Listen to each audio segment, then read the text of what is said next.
Most people see RZA as a genius, and honestly, I do too. Without him, there's no Wu-Tang and their legacy. But when you trace back the cracks that eventually split the clan apart, a lot of it does lead to RZA. Not in a villain kind of way, but in that poetic, ironic way where the same thing that made something great ended up being what destroyed it. RZA was the mastermind. He didn't just make beats, he designed a system. Wu-Tang wasn't supposed to work. 9 different rappers, all with different egos and different hustles. You don't make a group like that. But RZA saw something nobody else did. At that time, no one had ever done that. 1 group, 9 deals. RZA knew if he could make every member a star, then the Wu-Tang name would never die. And it worked. You could be super tight at RZA, and the minute you see him and you start addressing the situation and you look him in his eyes, and he start talking to you with mannerism and respect, because RZA, he always knew how to control his emotions. So he never was like us when it came down to really spazzing or whatever. You know, RZA was well balanced when it came to, you know, how he dealt with his emotions. So, you know, once you're talking to a brother you love, and at the same time put you in the game to get you where you at, he know how to spin shit around. So, you know, next thing you know, you find yourself just agreeing to shit that you really ain't even, you didn't come to agree with this shit. You already had your mind made up, but you looking at this nigga like, damn, I love this nigga, man. Like, yo, man, for real? Like, that's how me and you, that's how we doing this? The group became legends, labels came running, and thanks to RZA's smart contract, every member was free to sign solo deals elsewhere while still being tied to the Wu-Tang brand through RZA's company, Wu-Tang Productions. But while the world was watching Wu-Tang rise, behind the scenes, that one-man control setup was starting to show cracks. Some members started to feel like RZA was too controlling. RZA said that recording Wu-Tang Forever was kind of the start of the decline of the group. And he said the reason is because everyone started to kind of come in as their own at that point. I mean, would you agree? I don't know he's talking about somebody as their own. We all are our own. The problem is with him, he want everybody to be underneath his punk ass. And Dirty used to say that shit all fucking time, call us robots and all that shit. I ain't realized what it was until we was older. But yeah, ain't nobody gonna come up underneath nobody. You know what I mean? Everybody was their man, their own man. And he decided who got what beat, who dropped next, even what order their songs went in. It worked when they were still hungry.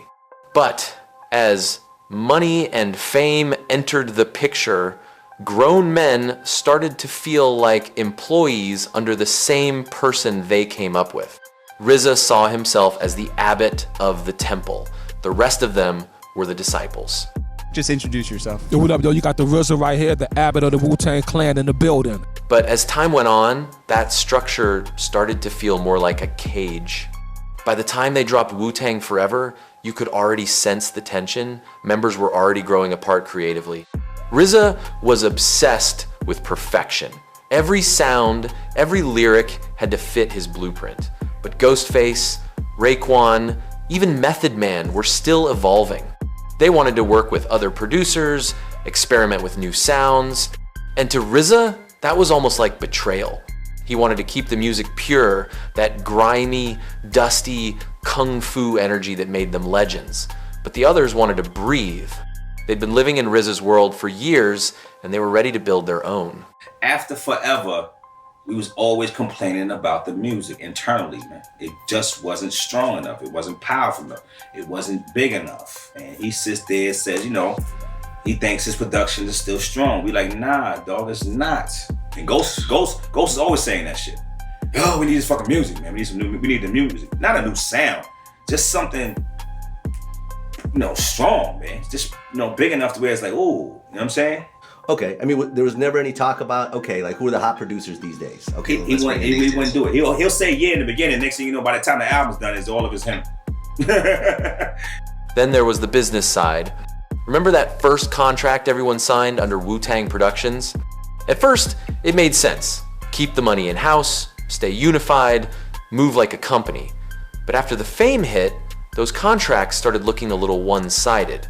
RZA and his brother Divine handled all the business. They were the brains behind the paperwork. But most of the members didn't really understand what they'd signed.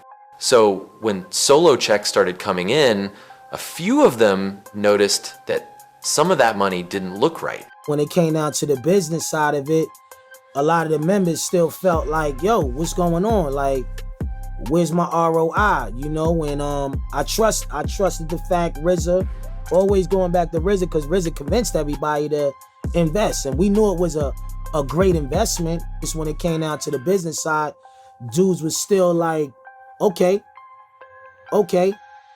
Meaning like, okay, we waiting for an envelope later on, or what's gonna happen, or whatever the case may be.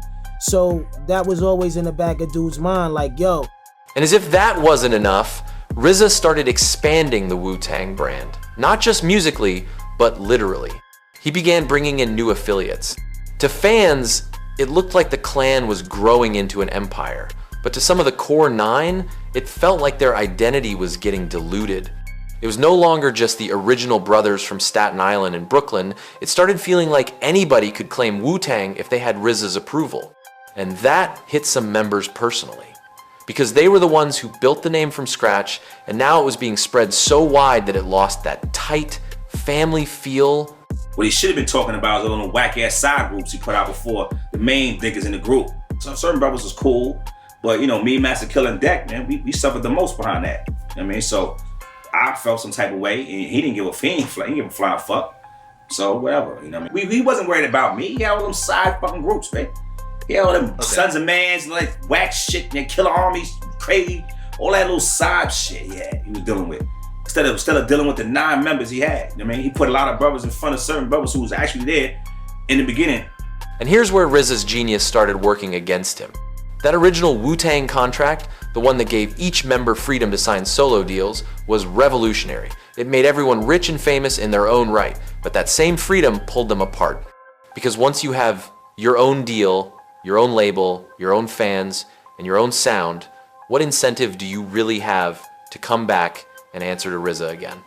And also, some members were having more success than others, which in a way created an imbalance in the dynamics of their relationship. By the early 2000s, that one mind, one movement energy was gone. Everyone was still doing their part, not as brothers, but as professionals, showing up for a paycheck.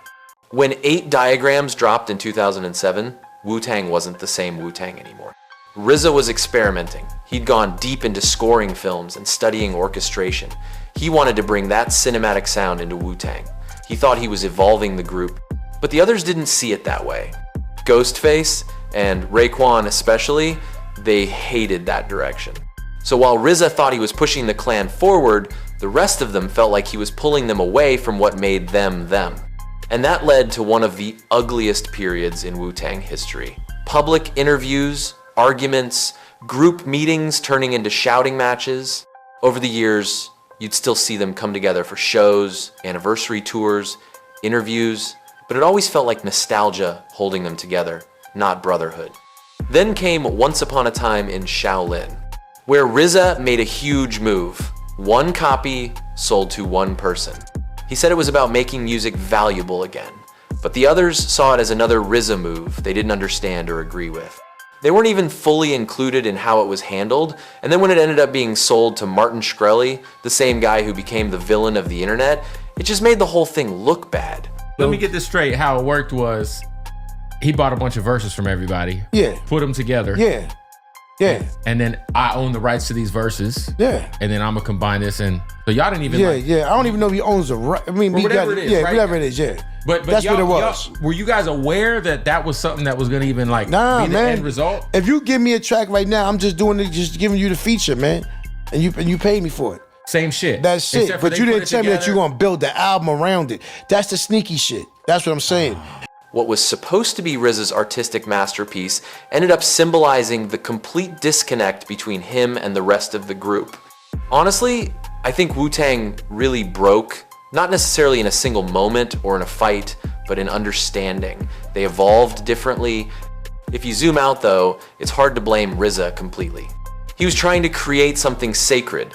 Wu-Tang wasn't just a rap group to him, it was philosophy, family, art, and legacy all wrapped in one.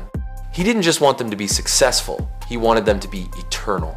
The irony is, RZA did exactly what he said he would do. He promised to make them legends. And he did. 30 years later, Wu-Tang is still one of the most influential movements in hip-hop history. Their logo is still everywhere. So yeah, when you trace it back, you can say RZA was the real reason Wu-Tang broke up. But you can also say he was the reason Wu-Tang ever existed and thrived in the first place. And that's the duality of genius. The same thing that builds the empire is often what cracks it too.